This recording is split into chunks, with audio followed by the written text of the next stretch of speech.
வணக்கம் மக்களே, welcome to சாரால் ஜேக்கப் எஸ்டேட் லைஃப். இது நம்ம வீட்டுக்கு முன்பக்கம் இருக்கிற தோட்டம். இதில் கொஞ்சம் பப்பாயா கண்ணெல்லாம் வச்சுருந்தோம். நேற்று பார்த்திங்கன்னா பன்னி கூட்டம் வந்திருக்குது. நேற்று பௌர்ணமி. அந்த பன்னி எல்லா பப்பாயா கண்ணையும் அடித்து நொறுக்கிட்டு போயிருக்குது. இந்த பப்பாயாவை அது நினச்சிருக்குது மரவள்ளி கிழங்குன்னு. அது முகத்தில் பல்லு 2 இருக்கும் இந்த காட்டு பன்னிக்கு.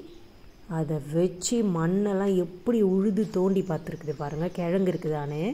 அதுக்கு கிழங்குனா ரொம்ப பிடிக்கும்னு சொன்னால, இந்த மரவள்ளி கிழங்குன்னு நினச்சிட்டு எல்லாத்தையும் தோண்டி இருக்குது பாருங்கள் எப்படி இருக்குது. ஒரு சில கண்ணை மட்டும் அது ஒன்றும் பண்ணாமல் விட்டுச்சு.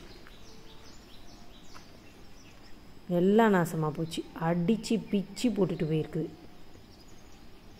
இப்படி தான் வாழை மரத்தையும் பண்ணும். நல்லா வாழை சீப்பு வரும் பெருசாக, அந்த நேரத்தில் அடித்து தூக்கி போட்டோம்.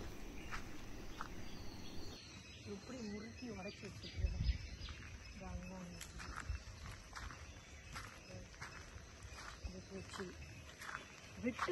இல்லை, அது இப்போ வெட்டியிருக்காங்க. அது தமிழ் வெட்டியிருக்குது. அந்த இதுதான் உடச்சிட்டு உண்டு ஒரு சைடு. இல்லை, இப்போ வெட்டி விட்டாங்கன்னா திருப்பி துளுக்கும். அது வெட்டினத்தை திருப்பி முளைக்கும். அது இங்கே பாருங்க, இது மரவள்ளி கிழங்குன்னு நினைச்சி எடுத்துருக்குது போல. இப்படி வெட்டி விட்டா, ஸ்லாண்டியா வெட்டி விட்டா அந்த இடத்துல திருப்பி முளைக்கும். அது அதனால தான் அப்படி வெட்டி விட்டுருக்கு. எல்லாம் போச்சு. இந்த ஒரு மரத்தை மட்டும் அது இது பண்ணல.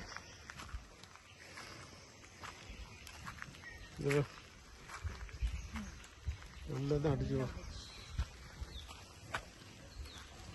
உடச்சு வச்சிருக்கு. அது கொம்புல வச்சு குத்தோம்ல. இல்லை, இந்த ஓட்டையை பாருங்க எப்படி இருக்கு. இதான் அடிச்ச இடம். எடுத்து காட்டேன், தூக்க. இந்த கொம்புல வச்சு குத்தம் போல அடிச்ச இடம். அதுதான் அடிச்சு மரத்தை வளைச்சி வச்சிருக்கு. அதுக்கு இங்கே தானே எப்படி இருக்கும் பல்லு. எல்லாம் போச்சு.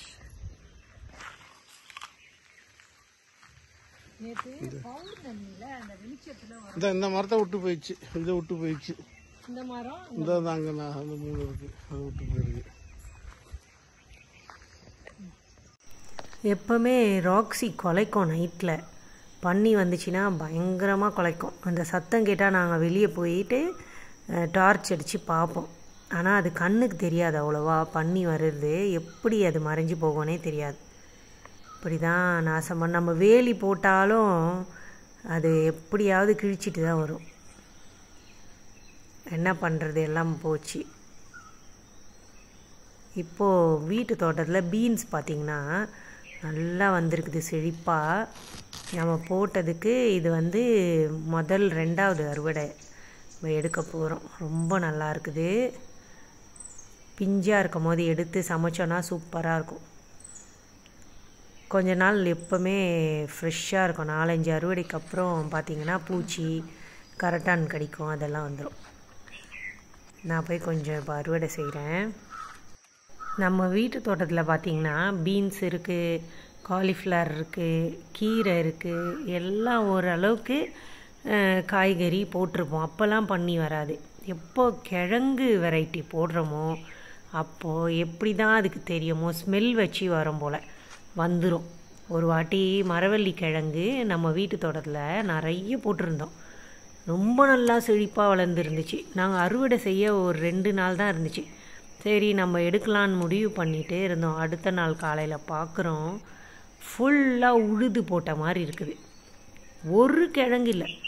வச்ச ஆசைக்கு ஒரு சின்ன கிழங்காவது இருக்கும்னு பார்த்தா எதுவுமே இல்லை. எல்லாத்தையும் சாப்பிட்டு காலி பண்ணிட்டு போயிடுச்சு. அன்னைக்கு முடிவு பண்ணோம், இனிமேல் மரவள்ளி கிழங்கு உருளைக்கிழங்கெல்லாம் போடக்கூடாது. அப்படி போட்டாலும் அதுக்கு ஒயிட் ஷீட் கட்டினா பயப்படமா வராதான். அது மாதிரி கட்டி பாதுகாப்பாக இருந்தால் தான், இல்லைன்னா முடியாது. என்னோடய ஹஸ்பண்ட்கிட்ட கன் இருக்குது லைசன்ஸோடு. இந்த மாதிரி வைல்டு அனிமல்ஸ்லாம் வந்தால் ஷூட் பண்ணுறதுக்கு. முன்னாடியெல்லாம் அப்படி செஞ்சுட்டு இருந்தாங்க. இப்போ கொஞ்சம் நாளாக செய்கிறதில்ல.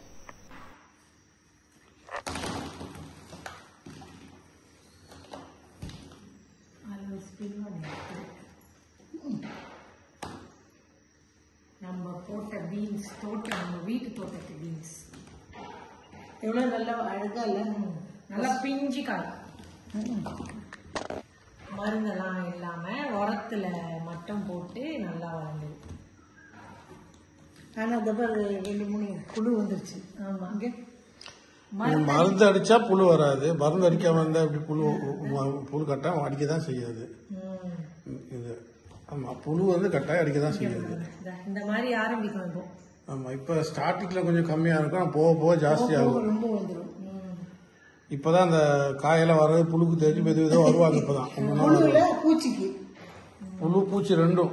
பட்டர்ஃப்ளை. ஆனா எப்படி ஸ்ரீலங்கால பீன்ஸ் வந்து போஞ்சின்னு சொல்லுவாங்க. இங்க ரொம்ப ஸ்பெஷல். இதுலயே 2 விதம் இருக்கு சாரா. ஒண்ணு வந்து கொடி போஞ்சி, நம்ம இப்ப போட்டிருக்கோம்ல, இது கொடி போஞ்சி. இதே மாதிரி குத்து செடி இருக்கு. செடி செடி அது வந்து கொடியா படராது, இப்படி எல்லாம் போகாது, கீழே அப்படியே குத்தா இருக்கும். ஆனா அது கொத்து கொத்தா அதுவும் இதே மாதிரி தான் இருக்கும், வித்தியாசம் இருக்காது. இல்ல, அது கொஞ்சம் சப்பையா இருக்கும் அந்த காய். இது வந்து குண்டு குண்டா இருக்குல்ல, அது சப்பையா, கொஞ்சம் சப்பையா இருக்கும். எவ்வளவு கிலோ இங்க ஸ்ரீலங்கால? நேத்து நான் தம்புள்ள மார்க்கெட்ல, முந்தாந்து தம்புள்ள மார்க்கெட்ல பாக்குறப்ப ஹோல்சேல் பிரைஸ் வந்து 400 ரூபா ஒரு கிலோ. அப்ப ரீட்டைல் வந்து எப்படியும் ரீட்டைல் வந்து எப்படியும் 600 ரூபா 650 ரூபா இருக்கும் ஒரு கிலோ.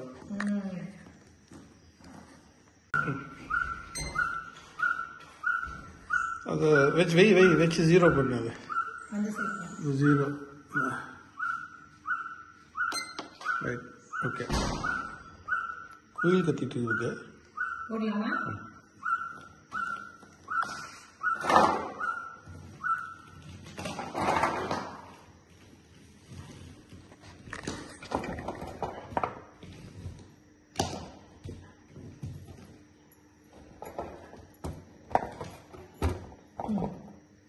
ஒன்று 855 கிலோ, 1 கிலோ 855 கிராமம். ஆல்மோஸ்ட் கொஞ்சம் இருந்தால் 2 கிலோ ஆயிருக்கும்.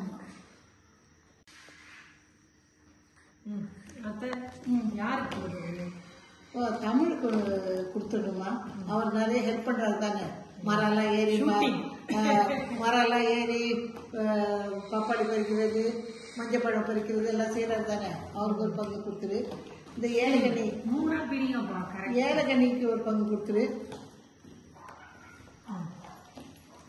இதுல ஜாஸ்தி இருக்க மாதிரி இருக்கு.